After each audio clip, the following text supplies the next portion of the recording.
then g'day, mate. Let's put another shrimp on the barbie. All right. Welcome, ladies and gentlemen, to Trademutt's 120 Grit podcast.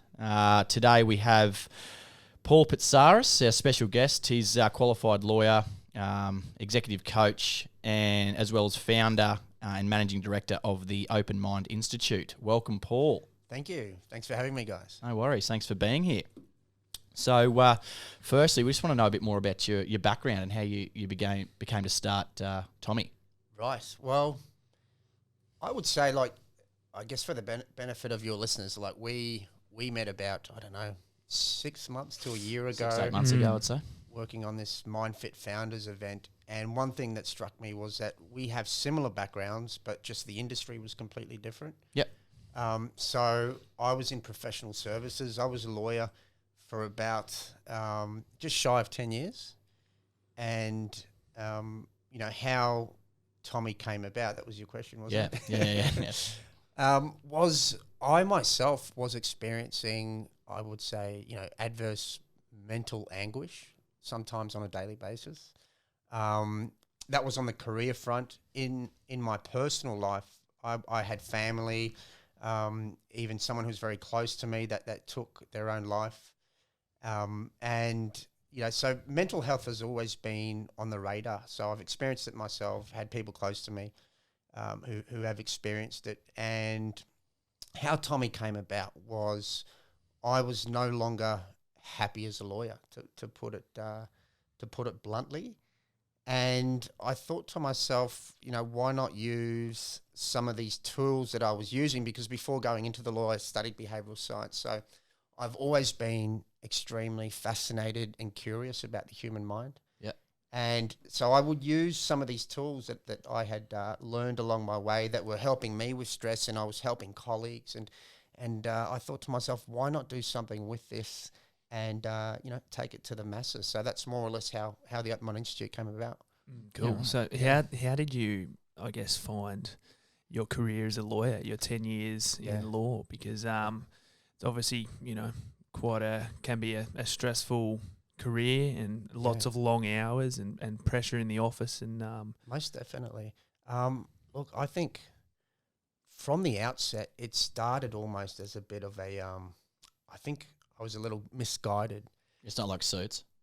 Well, see, that's what you're sold, Ed, when you're at law school, and your motivators are different back then, when you're studying to what it is actually like in the real life world. So I started law with a completely different outlook, and I was a completely different person to who I was back then. Look, I don't know whether to let you know about, I had this encounter with this individual who really changed the trajectory of my legal career. I always wanted to practice in commercial law, but ended up practicing in the criminal jurisdiction. And that was because I met Hurricane Carter. I don't know if you guys have heard of him, the boxer. Yeah, cool. Yeah, right. Yeah. No, As in, this is the story of the hurricane. Right. Yeah. Denzel Bob Dylan song. Played by Bob Dylan Denzel. song. Bob Dylan song. Yeah. So for the listeners, I guess, who don't know, he was African-American boxer in the height of the civil rights movement. He was picked up, arrested in Detroit. He was with a mate of his, and he was basically thrown in jail, framed for a double murder that he didn't commit. And he spent 20 years in prison for this murder. And I was really fortunate to meet him because when I met him, he was a spokesman for the Innocence Project. So the Innocence Project is this university course done at some unis that seek to really help inmates who've always proclaimed their innocence. So they write into the Innocence Project, and a handful of students work with lawyers and barristers and try to, I guess, reopen the investigation, so to speak. Yeah, right. And incredibly important initiative in the US, for instance, right, where you have people on death row. Yeah, that's a huge thing, yeah. So the Hurricane, he was the spokesman for the Innocence Project. He came out to Australia, was doing all these speeches at unis titled Dare to Dream.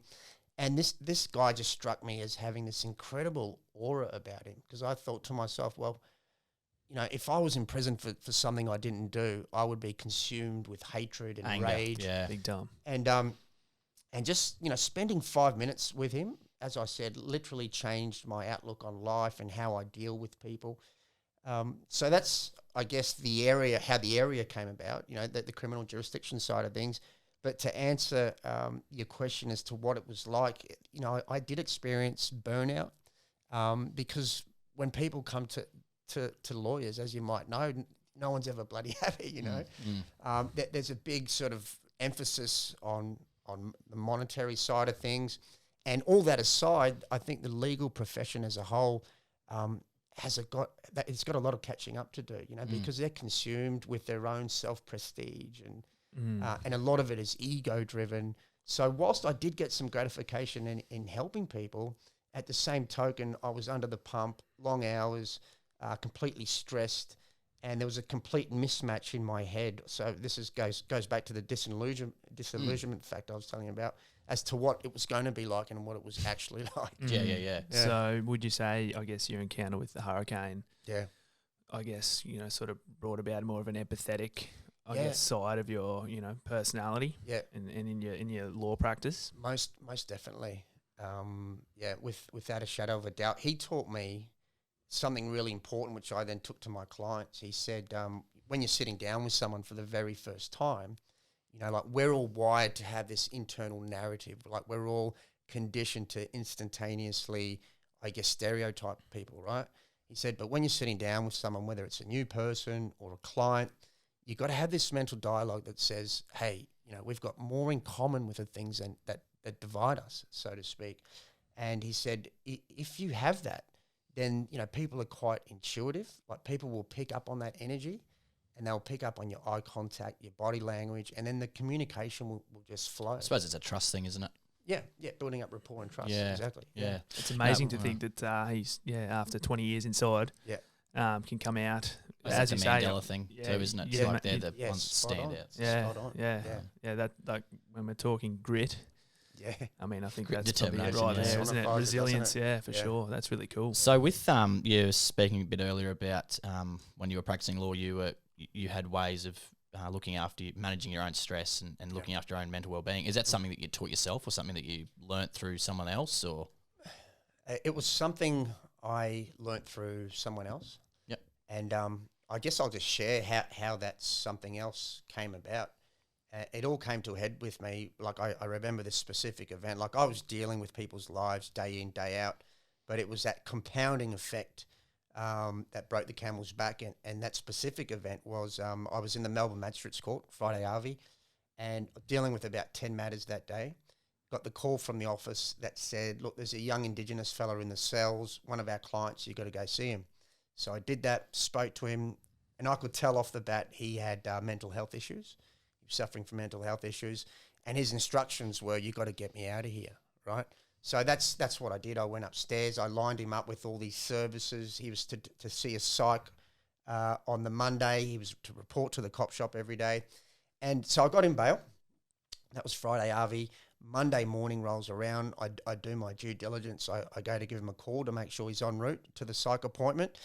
And his cousin picks up the phone and she says, oh, Paul, it's you. She said, thank you very much. After you got Daniel bail on Friday afternoon, he stepped in front of a train and took his own life. Wow. Right? And so, of course, I started second-guessing myself. I thought to myself, if you didn't get him bail, he'd still be alive, But I'd become a bit, I guess, resilient because, as I said, I was dealing with stuff day in, day out. But I was very fortunate to have a friend in the legal profession who said, you've got to try mindfulness out. And it was on his recommendation I went to a mindfulness meditation class in Carlton, Melbourne that week. And I came out of there, guys, and it was like I had a new lease on life. It's like all of a sudden I just saw things from this bird's eye perspective. And I thought, wow, what was that? So that's when I guess the curiosity was sparked in me. That's when I started researching and practicing it. And I've been doing it consistently since then. That was about 12 years ago now. Wow. That's crazy. And completely changed my life. That, it sort of, strikes a chord with me. Like my sister's a nurse at the PA, an emergency nurse. Yeah. And it's similar sort of thing to that. It's like every day she's a part of the hardcore part of society. Like there's people coming, they're dying on the table in front of her. Stuff should be seen. Yeah. Yeah, and I said to her, I was like, you know, what is out there for the staff? And she's like, well, you can't cry. Like you're not allowed. Like if you're not allowed to cry at There's work. no time to cry. You know You're what I mean? too bloody busy. So like, and for you, like you're working for a legal firm. That's happened. Like, there was nothing in place for you. No. Like from like that's insane, isn't it? You know what I find interesting about that story about Daniel is you've done, you know, all the right things, you know, what you would think is in his, you know, best interests. And still, and this, I think this is the whole thing with suicide is there's still the, well, what if, you know, what if I had done this? Or, you know, there's still, even when you've done the right things. Yeah, exactly. It just doesn't go away, does it? So it's really incredible. That's a powerful story. Yeah, that is. Yeah. So you moved from Melbourne, came up to Brisbane, and started TOMI. Moved back to Brizzy. I did full circle. I was born and raised here, and the missus gave birth to twin girls, so we needed the family support. Came back to Brisbane, and here you go, Mum. Yeah. So I practiced in law. That was my final year, just in a boutique practice, and I just had, you know, it was enough for me. Like it got to the point where I was depressed going to work every day. Wasn't happy at all. So yeah, TOMI was founded, I think it was at the tail end of 2017. Yeah, right. Yeah. Okay. And Yeah, never awesome. looked back, never been happier. So Mate, that's great. Yeah, big turn. Well, I mean, it's a massive change, isn't it? it is. That in itself as well, you know, I think we've probably been through, you know, something similar where you've got a career or you've got a job and, you know, you just, not that we were necessarily depressed in, you know, what we were doing, but, you know, it's a life change, a massive change. It is. Step into the unknown. And it takes a lot of balls. Yeah, it does. And something I struggled with initially, and there's a great sense of irony in the fact that I was training people to be, you know, mentally happier, but I struggled myself initially, like with the cash flow. I went from having, you know, pretty good wicket to having absolutely nothing. So the effect that had on my relationship was tremendous. And I'll tell you what, there was some dark days because, you know, I think as males, we are wired to be the provider, so to speak, right? And I've got 3 little kids. In addition to my twin girls, I've got a 7-year-old son who's in grade 2.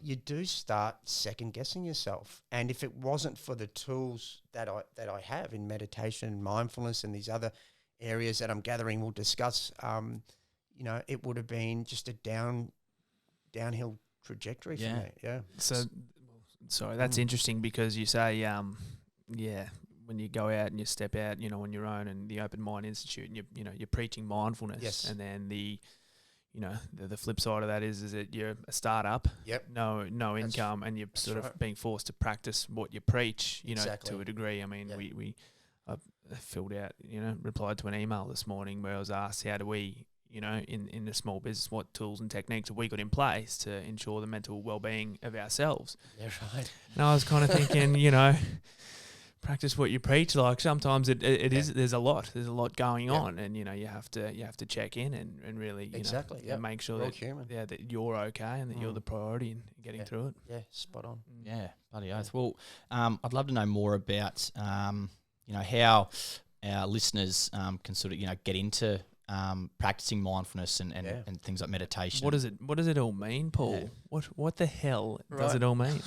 Layman's terms. Right. Well, let me flip it back on you guys. Like, what's your understanding of mindfulness? Well, from my basic understanding, it's sort of living more in the moment rather than anything, you know, in the future or in the past. It's sort of encompassing what's going on. Yeah, on a day-to-day basis, basically. Yeah, spot on. Yeah, I really always stuck with me from one of our mates, Nick Sutherland, who's a mental health practitioner in Victoria.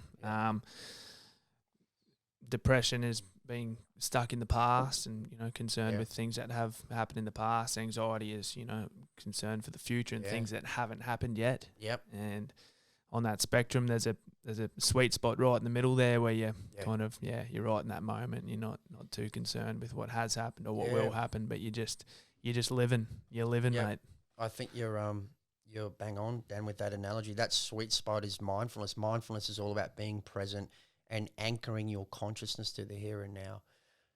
There's a study that came out that says, we spend about half our waking lives either consumed with stuff that's happened in the past or, fretting about stuff that may or may not happen in the future. And they reckon it's this mind wandering that's the root cause of people's unhappiness and mental health concerns. So look, mindfulness, and I just want to sort of dispel a bit of the misconception out there. The hippy-dippy side of things, is it? Yeah, I mean, people still dismiss it as being a wishy-washy sort of Eastern thing. Don't know too much about it, but I consider it as a psychological, conscious, deliberate process.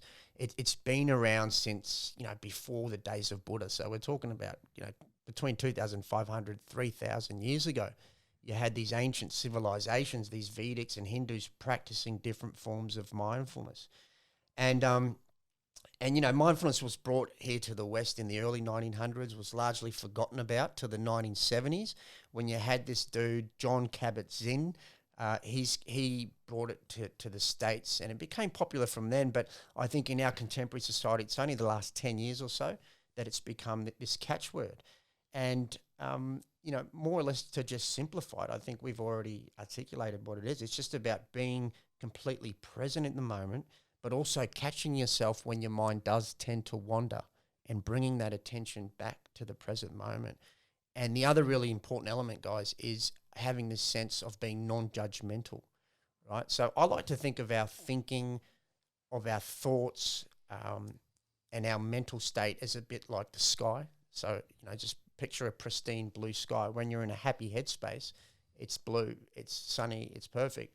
But as we know, inevitably with the weather, you're going to have bloody storms and there's always going to be clouds there. So mindfulness is just being mindful of the fact that, don't beat yourself up if you're in a dark headspace or if there's clouds. Things will get better. Thoughts are transient. Yeah. No, that's interesting. Yeah. I guess, I don't know, would you say, I mean, we definitely preach, a non-judgmental approach as well. I mean, I think that's particularly for blokes, that's one thing when we send a shirt out that, our customers get a card saying, you now act with compassion, empathy, and we take a non-judgmental approach. And it's, key to remembering. Would you say, emotional intelligence sort of goes hand in hand with mindfulness and understanding, when your mind does slip? Yep. That you can recognise it for what it is, rather than being consumed by it, I guess. I think things like emotional intelligence are definitely part of the overlap that mindfulness brings, right? So if you have cultivated making mindfulness a part of your daily routine, you can then catch yourself. There's a crucial gap between stimulus and response, right? Neuroscientists say it's about 5 seconds. So a lot of us, every day we're on life's receiving end. We're at the whim of all these messages and challenges and confrontations, and we're wired in accordance with our subconscious program to just sort of react.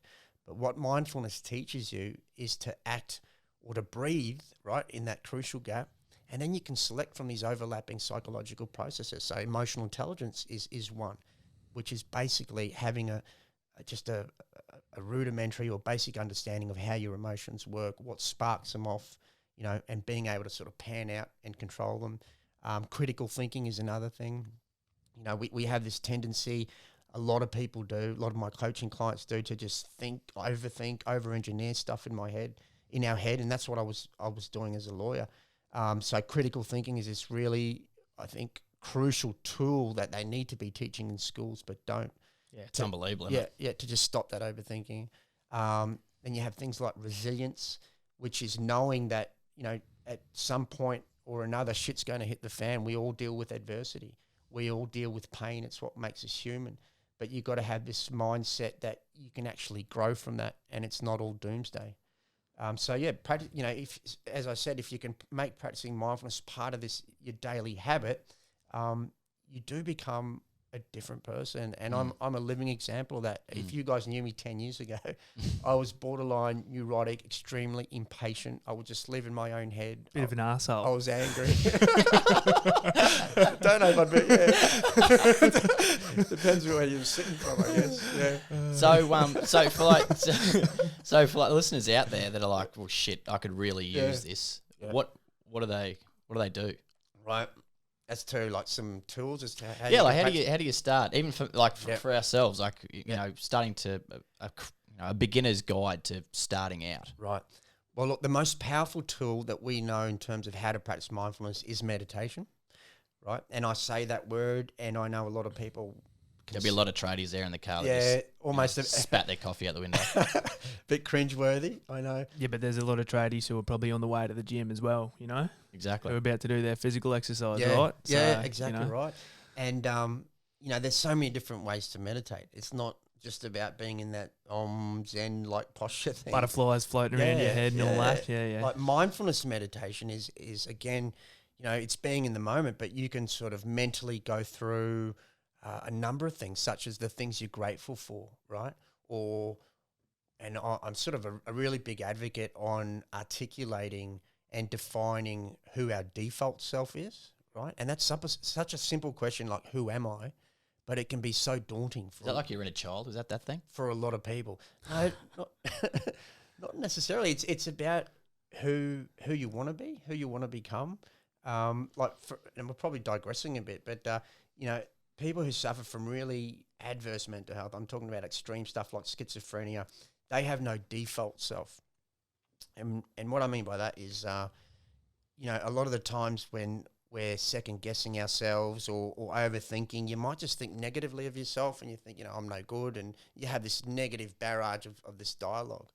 On the other end of the pendulum, if you've had a bit to drink, you might feel overly confident and a bit cocky, but articulating who you are is that default self. It's a person you go back to when your mind starts wandering. So that's that completely sober, completely, just natural being. You're talking about a person's identity. Yes, right? More or less. And the beauty of it is you get to Choose. To articulate, to choose as to who that person is. So I think that's interesting because I think from where I've seen it, I think blokes particularly, can struggle with their identity or their place, their place in the world. Yeah. Like, and I think particularly, I'm going to say early 20s, but probably even, late teens. I think it probably happens later in your 20s. Yeah, because blokes would get to a stage where, I'm 28, 32. Yeah. What am I doing?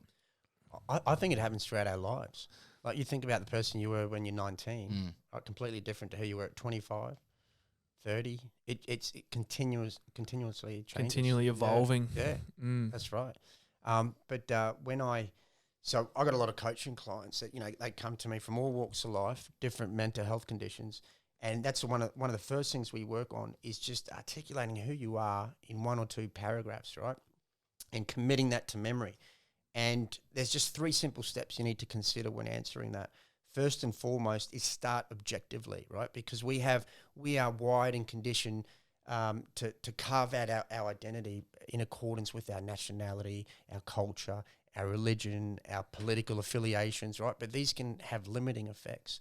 So when I say start objectively, right, each and every one of us, we are one of bloody 7 billion people on this planet. We're all part of this collective conscious.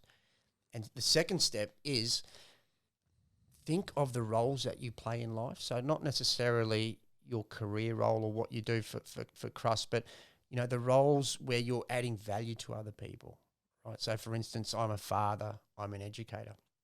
And the last step is select a few adjectives or describing words of the attributes that you need to embody in order to fulfill those roles, right? And I think empathy is a great one. So empathy, I'm confident, I'm firm when I need to be.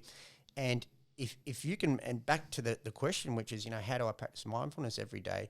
Again, mindfulness is about conscious thought in the here and now. So controlling your thoughts as opposed to your thoughts controlling you. So part of your meditation could be going over that "Who am I" paragraph. Yeah, it could just be starting a diary, and every night you write, what happened, and how you might have done it differently, and then working on it again. Yeah. So sort of reflection, I suppose, is just sort of seeing where you were at. Yeah, basically. That's right. I like your emphasis on starting objectively. I think that's really important because it's so easy to get carried away. I think fly off the handle, or what have you. And I think being able to remain objective and see both sides of the coin and kind of then evaluate Agreed. Yeah. And in that space, I suppose in that stimulus space response area, making a an informed or a smart decision. Yeah.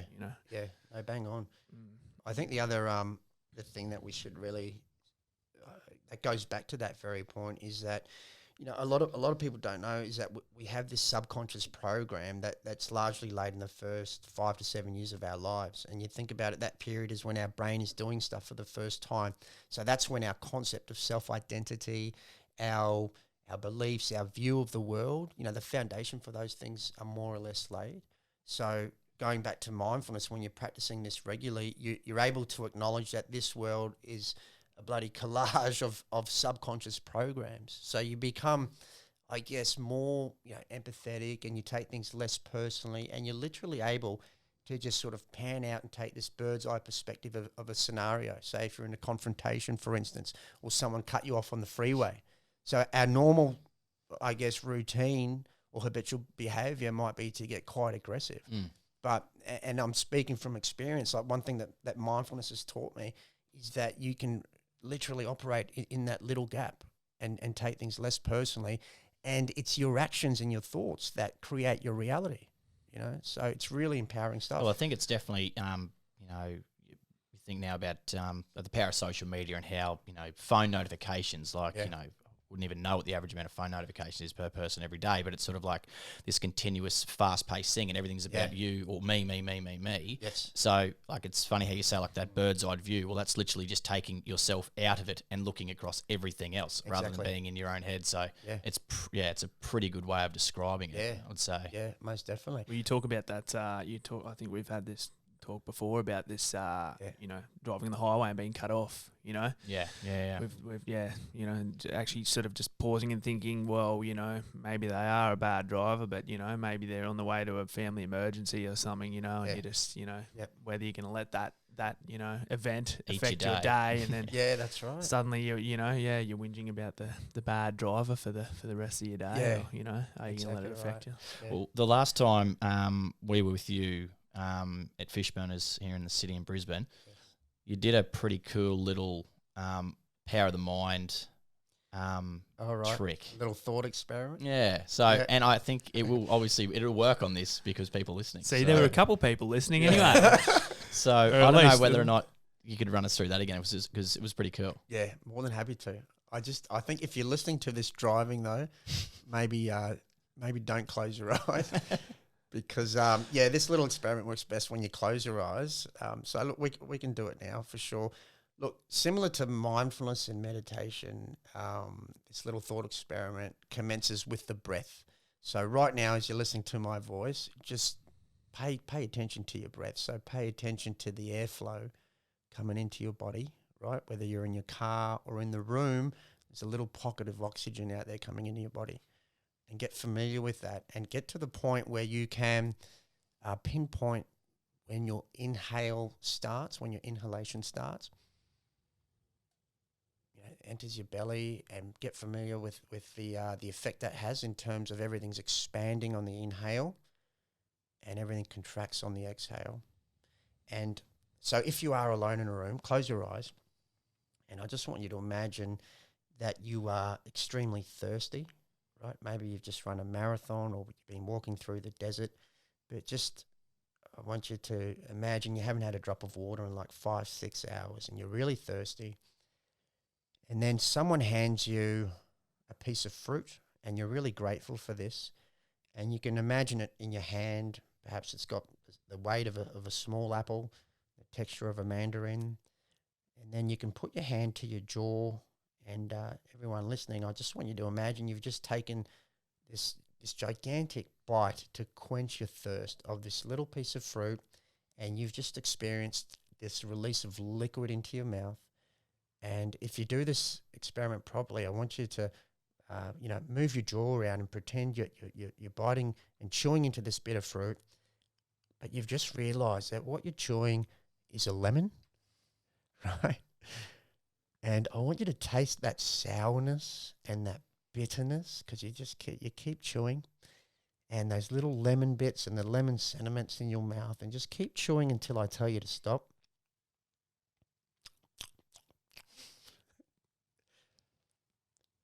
Keep chewing. All right, so you can stop now.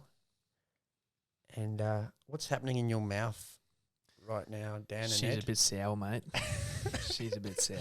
Have you experienced like this increase in saliva? That's a weird one. Definitely more than when I started. It's that's a for weird sure. one. Yeah. When we were walking through the desert, I was thinking, shit, I'm actually thirsty. Well, see, this is the thing, right? This is the power of thought, the power of the brain. Like you guys have just demonstrated, you can activate your saliva glands by thought alone. If you were to actually bite into a physical lemon, right, the saliva glands, they're activated to counterbalance this spike in acidity. But it's thought alone that can activate our glands, our central nervous system. It's thought alone that can affect our biochemistry, our physiology. And then, it's not that extreme, but, thoughts can induce emotion. We were talking about emotional intelligence before, and ultimately affect our reality. So whatever we think about continuously manifests into our reality. Yeah, and I think the power of thought. And it definitely is, yeah. I mean, I've had that happen numerous times with things. And it's like, I was reading your article you wrote on LinkedIn in last year, and it was talking about, overthinking and over-engineering stuff in the courtroom. Yeah. And I just think the thing people do is that they do that, but then they don't express it. Yes. So people can then tell you, mate. Yeah. Seriously. Yep. Like, so you're saying they bottle them up? Yeah. Yeah, bottle your it's thoughts something up. like, and I think that's probably the first step in the wrong direction. Yeah.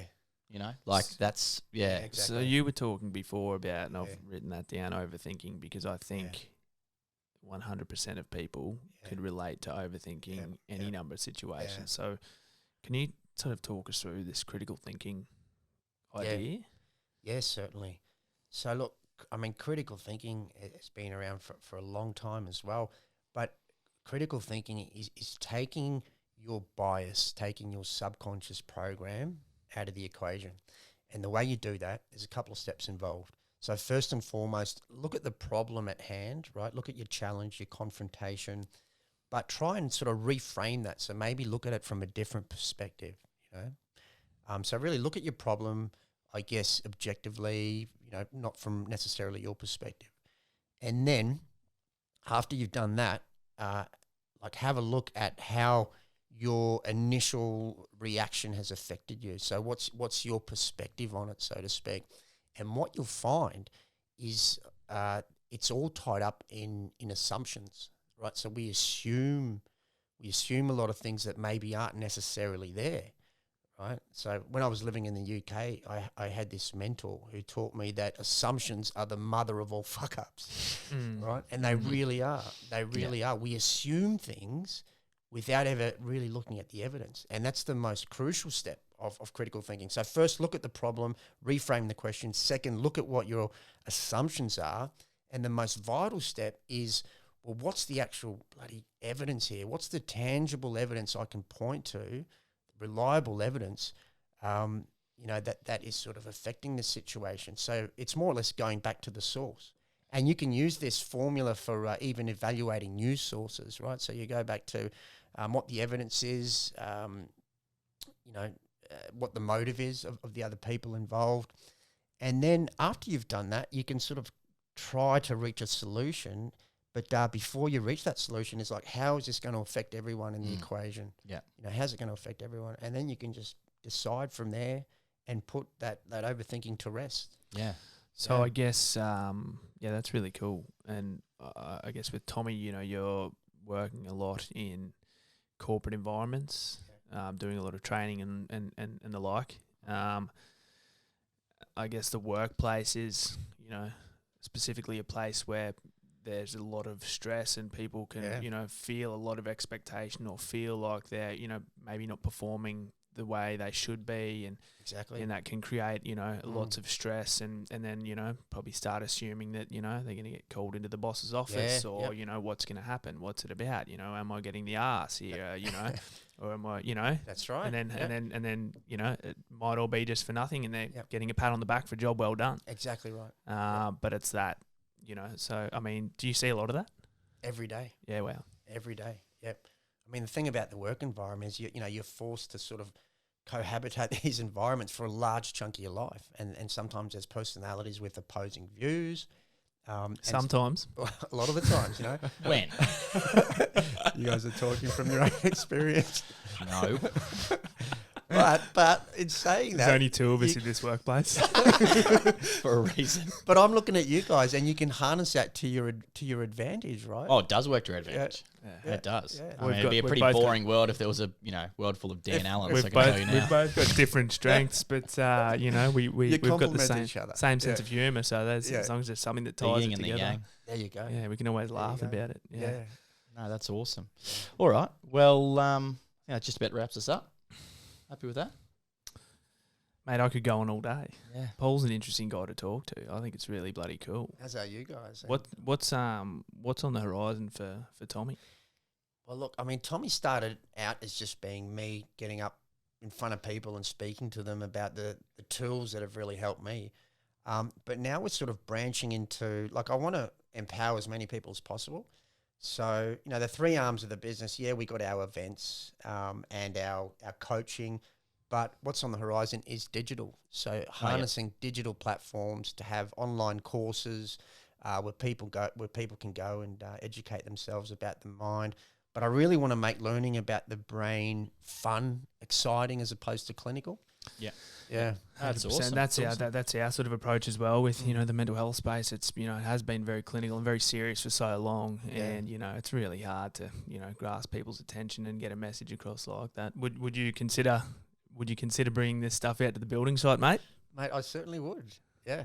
Yeah, right. So how can people get in contact with you, Paul? Sure. Well, you can find me online. Find us online at tomi.org.au. That's TOMI.org.au. And otherwise, I'm gathering this podcast, and all the details will be uploaded to the trademark. Absolutely. It'll be on our Facebook and LinkedIn. Yeah. And Instagram TV. So, check it Fantastic. out. Appreciate your time. Yeah. Thanks Thanks for so having me, much guys. for coming Thanks, in, Paul. mate. Yeah. Thanks, mate. All right, thank you.